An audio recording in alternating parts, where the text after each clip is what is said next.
दोस्तों, गुरुकुल पीसीएस की online classes में आप सभी का एक बार फिर से स्वागत है। आज हम आपके समक्ष उत्तराखंड हाई कोर्ट से संबंधित कुछ महत्वपूर्ण फैक्ट्स लेकर के आए हैं जो आने वाली अपर पीसीएस की परीक्षा के लिए बहुत अधिक महत्वपूर्ण होने वाले हैं। उत्तराखंड हाई कोर्ट से संबंधित जो है हम आपके लिए फैक्ट लेकर के आए, हाई कोर्ट से संबंधित फैक्ट।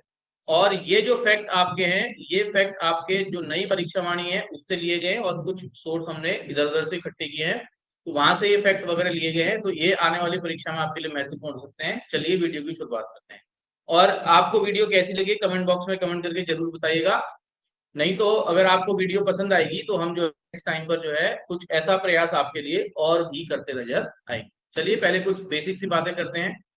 सुप्रीम कोर्ट में जजों की संख्या का निर्धारण किसके द्वारा किया जाता है? संसद के द्वारा। और हाई कोर्ट में जजों की संख्या का निर्धारण किसके द्वारा किया जाता है? राष्ट्रपति के द्वारा। तो ये बहुत इंपॉर्टेंट फैक्ट है, इसको याद रखना। ये पॉलिटी में बहुत ज्यादा एग्जाम में आपसे पूछा जाता है। सुप्रीम कोर्ट के जजों का निर्धारण कौन करेगा? संसद। और हाई कोर्ट के जजों की संख्या का निर्धारण कौन करेगा? राष्ट्रपति। उसके बाद जो गुवाहाटी हाई कोर्ट है, ये जो आपका हाई कोर्ट है, सबसे ज्यादा अधिकारिता वाला हाई कोर्ट है। ठीक, और इसकी स्थापना हुई थी 1948 में। और सबसे अंत में बनने वाला हाई कोर्ट आपका है आंध्र प्रदेश हाई कोर्ट। ठीक, कमेंट बॉक्स में कमेंट करके बताइएगा कि सबसे ज्यादा जो बेंच हैं वो कौन से हाई कोर्ट की हैं और सबसे कम बेंचेस जो हैं वो कौन से हाई कोर्ट की हैं। ठीक, आधुनिक न्याय प्रणाली की ओर चलते हैं। और ये जो प्रश्न आपका पूछा गया था पिछले बार के अपर पीसीएस में भी प्रश्न यहाँ से पूछा गया था, और तब बहुत कम बच्चों को उसका आंसर मालूम था, क्योंकि वो प्रश्न भी जो है ट्रेडिशनल बुक्स वगैरह में मौजूद नहीं था। ठीक है, और हमने क्लास में बच्चों को उसको करवा रखा था, तो वहां से आसानी से वो सॉल्व हो गया। ठीक, चलिए बात करते हैं उत्तराखंड हाईकोर्ट की स्थापना। इसकी स्थापना आपकी हुई थी 9 नवंबर 2000 को स्थापना हुई थी। इसका हाईकोर्ट में भारत के राज्यों में स्थान 20वां है, लेकिन अगर आप हाईकोर्ट की वेबसाइट देखोगे उत्तराखंड हाईकोर्ट की, तो इसमें जो पेज दिया गया है वो 18 दिया गया है। ठीक है, तो ये विवादित सवाल है और इसका आंसर आयोग जो है 18वां मान सकता है अगर उसको प्रूफ मिल जाए इसका। और मैंने टेलीग्राम चैनल में जो है वो आपको स्क्रीनशॉट भी डाल के देख लिया, तो उसको आप देख लीजिएगा। ठीक, बाकी आपकी किस्मत है, फिर 18 ठीक मानता है, 20 ठीक मानता है। स्थिति इसकी कहाँ है? नैनीताल। गठन जो इसका हुआ है वो अनुच्छेद 216 के तहत हुआ है। नियुक्ति इसके जो आपके मुख्य न्यायाधीश या जजों की नियुक्ति इसके द्वारा की जाती है? राष्ट्रपति के द्वारा की जाती है। ठीक हो गया। उसके बाद शपथ कौन दिलाता है इनको? राज्यपाल। उसके बाद अगर हम बात करें, हाँ एक सेकेंड, प्रारंभ में जो इसके जजों की संख्या थी वो थी आपकी 7। 2003 में जजों की संख्या पहली बार बढ़ाई गई और इसको किया गया 9। और 2011 में इनकी जजों की संख्या थी आपकी 11। ठीक, और वर्तमान में भी कितने जज है इसमें? 11 जज। तो ये फैक्ट भी याद करना। अब जो मैं आपसे बात कह रहा हूँ, जो मेरिट बनाने वाला सवाल पिछले बार आया था, यानी जो बहुत कम बच्चों ने सही किया था, वो ये कि जो उत्तराखंड हाईकोर्ट के जजेस है, उत्तराखंड जो हाईकोर्ट है इसके जो जज हैं,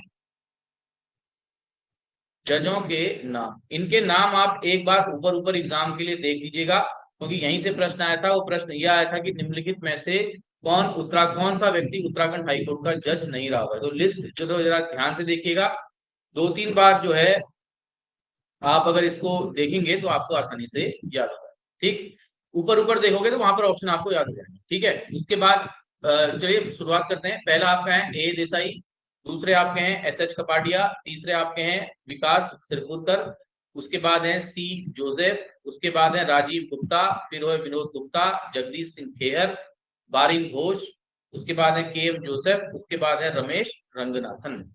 ठीक है, उसके बाद आपके हैं विपिन सांघवी, उसके बाद है ऋतु बहारी, और उसके बाद वर्तमान में आपके हैं गुहानाथन नरेंद्र। जरा कमेंट बॉक्स में कमेंट करके बताइएगा गुहानाथन नरेंद्र जी जो है उत्तराखंड हाईकोर्ट के कौन से चीफ जस्टिस हैं। इस प्रकार के प्रश्न आते हैं। अभी आपने 4 तारीख को जो पेपर हुआ था उसमें पूछा गया था कि जो आपके इससे पहले के सुप्रीम कोर्ट के जज थे उनका कौन सा नंबर है, तो नंबर जरूर इसमें आप देख लीजिएगा। अब यहाँ पर से देखिए, ये प्रश्न एकदम नया है और ये आपको जो है ट्रेडिशनल बुक्स वगैरह में नहीं मिलेगा। प्रश्न ये है कि उत्तराखंड के हाईकोर्ट के चीफ जस्टिस हैं उनसे संबंधित जो है महत्वपूर्ण तथ्य हैं। पहले आपके हैं, पहले हाईकोर्ट के जो सुप्रीम कोर्ट हाईकोर्ट के जो चीफ जस्टिस थे वो थे आपके ए देसाई, और ये प्रथम कार्यवाहक मुख्य न्यायाधीश भी, प्रथम मुख्य न्यायाधीश थे। तो बहुत इंपॉर्टेंट फैक्ट है कि कौन से ऐसे मुख्य न्यायाधीश थे जिन्होंने कार्यवाहक और मुख्य न्यायाधीश की तरह कार्य किया। दूसरे आपके हैं S H Kapadia. S H Kapadia के बारे में हम बात करें, इसके कार्यकाल वगैरह याद करने की जरूरत नहीं है। इनका कार्यकाल जो है सबसे कम रहा है, तो इनका कर लीजिएगा अगस्त से सितंबर तक। इनके बारे में बात करें तो एस एच कपाडिया जी सुप्रीम कोर्ट के जज रहे हैं, उसके बाद सुप्रीम कोर्ट के चीफ जस्टिस भी रहे हैं, कौन से नंबर के, 38वें नंबर। उसके बाद B S Sirpurkar, B R Sirpurkar भी जो है सुप्रीम कोर्ट में पदोन्नत हुए हैं। उसके बाद आपके हैं सी एफ जोसेफ, ये भी सुप्रीम कोर्ट में पदोन्नत हुए हैं। उसके बाद है जस्टिस जे एस केरर जो सुप्रीम कोर्ट के चीफ जस्टिस हैं। चीफ जस्टिस जो बने हैं आपके, एक तो आपके बने एस एच कपाडिया और दूसरे बने हैं जस्टिस जे एस केयर।